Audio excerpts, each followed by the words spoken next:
Paula with Hillbilly Orchids.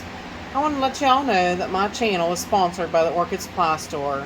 It's your one-stop shop for anything you need A to Z orchids.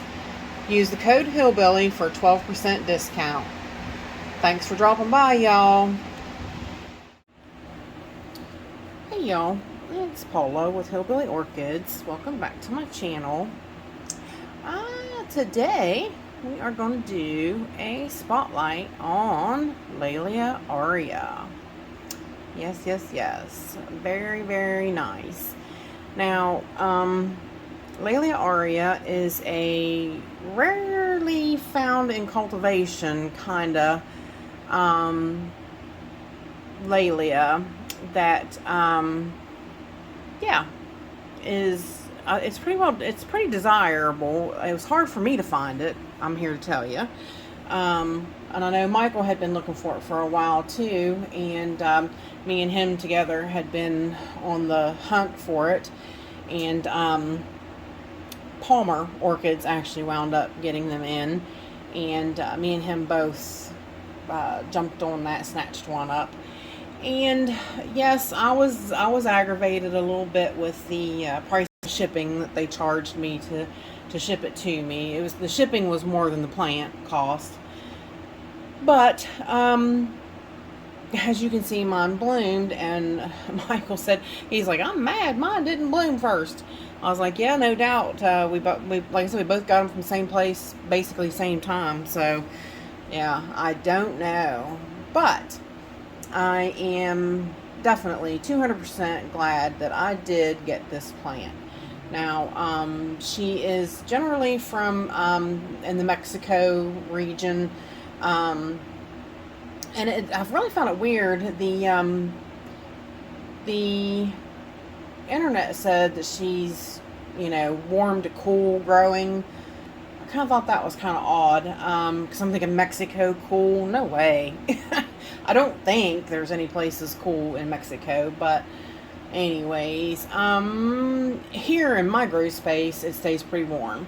Now, of course, like I said, I have been changing it up now. The nights have been getting cooler.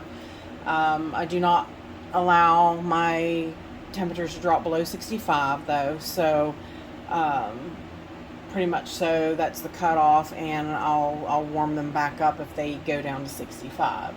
So, but basically it says that it's a warm to cool growing epiphyte. But one thing I found that was kind of interesting about this plant was, and I asked Michael if he knew, which he said he really didn't. This plant in the daytime, it opens full up. The bloom opens full up, and then the evening time it closes back. It closes in. Like, yeah, I thought that was really interesting for this plant. Now, it also says that it's fragrant. I'm not distinguishing any fragrance yet. So, yeah, I don't know. That's a little strange, a little odd, but as you can see too, you can see her size. She's pretty small. She has a very long spike though. The spike, I was worried. I did have to move the spike after a while because of the fact that she was getting ready to hit the light, and I didn't want to burn those buds up once, I didn't want to get too close to the light and burn the buds. Now, like I said, basically in my grow space, she keeps fairly warm. She gets fed weekly. I generally, right now, my parts per million is really low, and oh, excuse me, my parts per million are really low, and my nitrogen is low because it's winter time. So basically right now they're getting about 50 parts per million of the calcium nitrate, and for a total fertilizer reading of 125 to 130 parts per million. So I'm keeping it relatively low, but these guys are, they're not having to be watered but once every 10 days practically, because of the cooler temperatures. They stay moist a little longer than they probably should. But yep, so far so good. This plant, like I said, it really seems to like the atmosphere here. I mean, it's a relatively new plant, so I can't really say a whole lot about how she is liking and taking to my conditions, because I did just I purchased it on what 4/24/22. So yeah, relatively new. I basically got her beginning of summer in the coolness, right before the, oops, sorry, I didn't mean to shake the table. Right before, yeah, summer started, the heat part. So, but yeah, really nice little plant to have. She's very compact, as you can see. She doesn't grow very big. She's definitely miniature sized orchid. You can see her bulbs don't get very big. She stays relatively small. You can see according to my finger size, definitely a small plant. You can see she rooted quite well. She looks really happy and healthy in her conditions right here, right now. And I knew she was already bloom size, because that was an old bloom spike. And look at that, on that tiny of a bulb. That's amazing that she bloomed off of that small of a spike. But, yep, she's very pretty. Let's see if we can zoom in on the blooms now. Actually, probably don't need her up on this to zoom into the blooms. I have to, no, maybe figure it out. I really want to zoom in on the blooms closely for you to get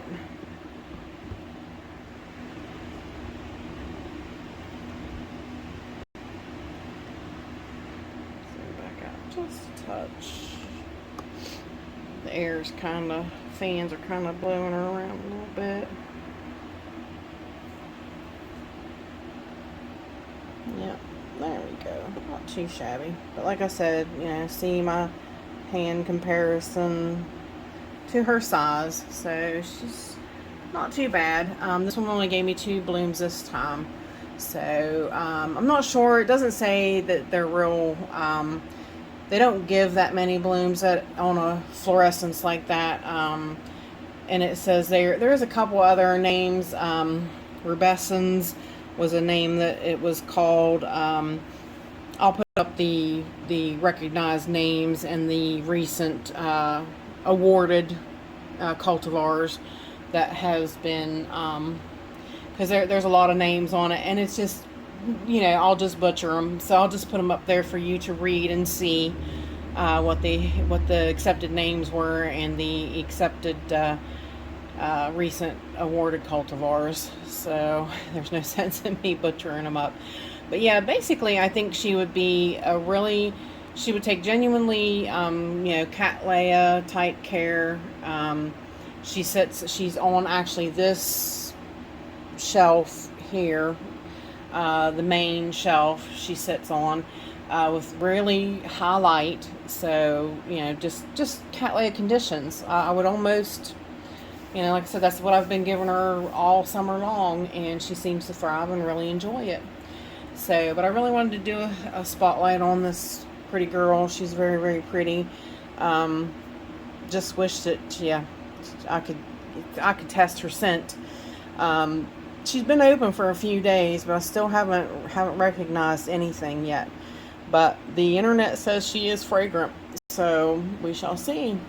But yeah, she's definitely one that if you can find her, she's a good one to have in a collection. Like I said, she doesn't seem very fussy. She's in just straight bark, perlite and charcoal, you know, typical Cattleya type media. And yeah, I grow her just like I do the Cattleyas. But yeah, she is really, you know, a nice one to have. So that's basically my spotlight on the Laelia aurea. And with that said, I appreciate all you beautiful, wonderful people stopping by and hanging out with me. And bye for now, y'all, till we meet again.